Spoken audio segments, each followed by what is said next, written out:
The clock ticked slowly, as though each second was a reminder of the emptiness that weighed heavily on my chest.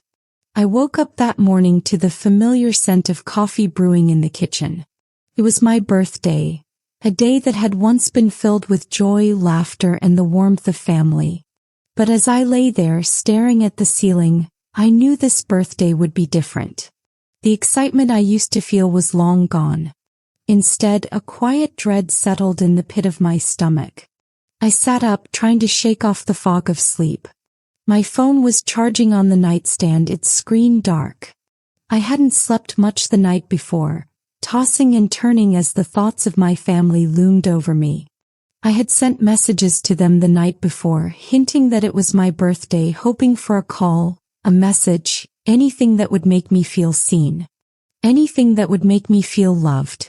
But as I reached over to check my phone, I was already bracing myself for the inevitable. It had been years since my family had made any effort to show that they cared. Still, a small part of me clung to hope. A hope that they would remember, even if just for a moment. Maybe they would surprise me this time. I unlocked my phone and the screen flashed to life. My heart skipped a beat as I saw the notifications piling up. One from a social media app, a few from work emails, but none from my family. No text. No call. Not even a Facebook message or a simple, happy birthday on my wall. I checked again, convinced that I had missed something. Nothing. The only notification that appeared on my screen was from my landlord, reminding me that rent was due in 3 days. That was it. No family, no friends, just a reminder that my rent was due. It hit me like a cold slap to the face. I sat there staring at the screen, trying to process what I was feeling. Anger, sadness, a deep, suffocating sense of loneliness, all of those things and more. But above everything else, there was a sharp, undeniable realization. I had been invisible to them for years. My birthday, my day, had always been a reminder of what I didn't have. But today it felt different. It wasn't just the absence of a birthday message. It was the absence of acknowledgement of any sort of care. It was the confirmation that, for all their talk of love and family, I had never truly been a part of it. The pain I had buried for so long rose to the surface, overwhelming me. This wasn't just a sad day. It was the culmination of every moment where I had been neglected, overlooked, and forgotten. And yet the silence was deafening. I should have been used to it by now. The silence. The absence. But it never stopped hurting. It had been years since I last felt truly connected to my family. I had tried to make it work. Tried to bridge the gap between us, tried to fit in, to prove that I was worth their time, their attention, their love.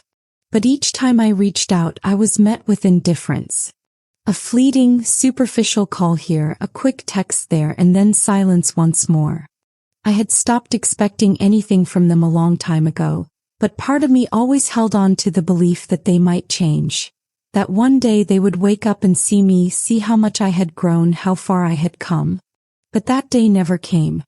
I had always been the black sheep of the family, the one who didn't quite fit in. My siblings were always the favorites. They had their lives together. They were the ones who were celebrated. I was the forgotten one, the one who seemed to be perpetually drifting in the background, never quite making the cut. I couldn't help but wonder if they even knew I existed at times. My mother, my father, my siblings, they were all so wrapped up in their own lives, their own drama, that they never bothered to check in on me. Sure, they would send the occasional holiday card or make a passing comment at family gatherings, but there was never any real connection. Never any genuine care. I could count on one hand the number of times I had felt truly seen by them, and even then it was fleeting. A hollow attempt at something they didn't understand. A quick, empty gesture to ease their own guilt. The emptiness in my heart had grown over the years. Every birthday, every holiday, every family event was a reminder of the same thing. I didn't matter to them. And that morning, as I sat on my bed looking at the glaring void on my phone screen, I realized something deeper. It wasn't just the absence of a birthday message. It was the culmination of years of neglect. The silent treatment that had been my life. It was the final straw. The moment when I realized I had been waiting for something that would never come. They weren't going to change. And as much as I wished they would, I had to accept that they had already made their decision. I wasn't part of their lives in any meaningful way. I wasn't invited to their celebrations, I wasn't included in their plans, and I wasn't even worth a simple, happy birthday. In that moment I felt like I was suffocating. The weight of it all. The truth that had been staring me in the face for years. The truth that I had never been willing to admit to myself. I had been chasing love and approval from people who didn't care enough to give it. I sat there for what felt like hours, unmoving as the day dragged on. The hands of the clock seemed to crawl, as though they too were trapped in the same stagnant space I was. The silence of the room was deafening. It was as if time itself had paused just to hold me in this suffocating moment. I could hear the rhythmic thump of my own heartbeat in my ears, the only sound in the otherwise still air. My thoughts circled endlessly around me like vultures picking at my soul, tearing it down, reminding me of every failed attempt, every missed opportunity, every moment of neglect from the people I thought would always be there. I had tried to distract myself, to push away the thoughts that came flooding in like an uncontrollable tide. But there was no escaping them. The weight of my family's rejection was too heavy, too constant. I could feel it pressing down on me with every breath, suffocating me, making it hard to think clearly. The sadness felt like a weight on my chest, and the anger, it was a fire burning deep inside me. The two emotions clashed, forming a kind of emotional gridlock, and all I could do was sit there, stuck in the middle, helpless to move. The truth was, I had spent so long pretending that I was okay with the way things were. I had convinced myself that it didn't matter, that it wasn't worth fighting for. But deep down, a part of me always believed that someday things would change. My family would come around. They would see me for who I truly was. They would finally understand the effort I had put in, the love I had given, and the pain I had hidden just to keep the peace. I had believed that my loyalty and my desire for their approval would eventually win them over. But as I sat there that morning, that belief shattered into a million pieces. The message from my sister had been the breaking point. It wasn't just the words she had typed. It was the final confirmation of everything I had been avoiding for years. It was as if the universe had decided to strip away the last layer of illusion I had been hiding behind. I wasn't part of their world. I never had been. My entire life had been a series of attempts to earn their love. I had bent over backwards, pushed myself to be someone I wasn't, all in the hopes that one day I would be accepted. But no matter how hard I tried, no matter how many times I reached out, it was never enough. It was never enough for them to look at me and say, "We love you." Never enough to feel like I belonged. But that morning, sitting in that empty room, I realized something that changed everything. I had been living my life for them, waiting for them to notice me, to validate me. All this time, I had been chasing their love like a child chasing a balloon that was always just out of reach. But the more I tried, the more I lost myself in the process. The harder I fought for their attention, the less I paid attention to the person I was becoming. Somewhere along the way, I had forgotten about myself. I had forgotten what it meant to love myself. I had forgotten that I didn't need anyone's approval to be enough. The more I thought about it, the more the realization sank in. I had spent years twisting myself into a version of me that I thought they would accept.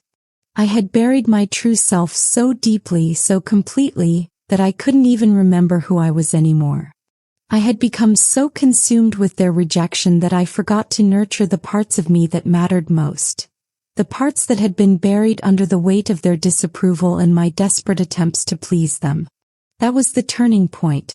I could feel the shift in my body as if the walls inside me had started to crack. The suffocating weight in my chest began to loosen just slightly. I wasn't going to wait for them anymore. I wasn't going to keep pouring myself into a family that didn't see me, didn't care to see me. I wasn't going to keep seeking their validation when they had already made it clear time and time again that I wasn't worth the effort. I didn't need them to tell me I was good enough. I didn't need them to tell me I was loved. I could tell myself. I could be the one to finally acknowledge my worth, to give myself the love I had always craved from them. I was the one who had to change. I was the one who had to take control of my life, to stop letting my family's indifference dictate my sense of value. I got up from the bed slowly, the motion almost robotic. My eyes were still red from the tears I had shed, but something in me had shifted. I wiped away the last of them, stood up and walked toward the window. The light outside was soft, the morning sun casting a gentle glow on the world beyond. It was quiet, peaceful, a stark contrast to the chaos inside me. But there in the stillness I found something I hadn't felt in a long time. Hope. This was my moment. I stood there for a long time taking in the view. The trees in the distance swayed gently in the breeze. The sky was a perfect shade of blue and the air felt fresh, almost like a promise. The world was still turning. And I was still here. I was still alive. I had a choice now. I could either continue to drown in the ache of rejection, continue to chase after something that would never come, or I could finally start living for myself. I could finally choose myself. For the first time in a long time, I breathed deeply, fully, and felt the weight in my chest begin to lift. I wasn't going to beg for their love anymore. I wasn't going to wait for them to change. I had waited long enough. It was time to change myself. As the days passed, I started to rebuild. It wasn't easy and it certainly wasn't immediate, but with each passing hour, I began to understand something crucial. My worth wasn't defined by my family's acceptance. It was defined by me, by how I treated myself, by how I saw myself despite what they saw or didn't see.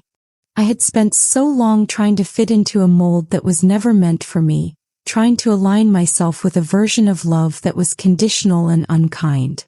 But now I began to see that I didn't need to fit into anyone else's mold. I didn't need anyone to accept me for who I was, because I had started accepting myself. I did things for myself, things I had put off for years because I was always waiting for someone else to notice. I started painting again, a passion I had abandoned long ago. I picked up a new hobby, learning how to cook, something I had always wanted to try but never had the time for. I spent time with friends who genuinely cared about me, friends who made me feel like I mattered. I laughed again, truly laughed, without the heavy weight of guilt or longing that had been following me for so long. For the first time in years, I felt like I was living my life, not for anyone else's approval but for my own. And as I looked at myself in the mirror, I started to see someone I hadn't seen in a long time. I saw a person who was strong, who was capable, and most importantly, who was worthy of love. I realized that love wasn't something I had to wait for. It wasn't something I had to earn. It was something I could give to myself every single day. I had the power to create my own sense of belonging, my own world, filled with people who saw me for who I truly was, and who loved me not because they had to, but because they genuinely wanted to. It wasn't about my family anymore. It was about me. I was my own family now. Sometimes, the hardest truth to face is realizing that the people you thought would always be there for you might not be. But when you reach that point, when you finally let go of the need for others' validation, that's when the real healing begins. You don't need anyone else's love to be whole. You are enough exactly as you are. If this story resonated with you, or if you've ever felt the same way, please like this video. And if you want to hear more stories about finding strength through pain and learning to love yourself, hit that subscribe button. Thank you for being here. Keep growing, keep healing, and always remember, you are enough.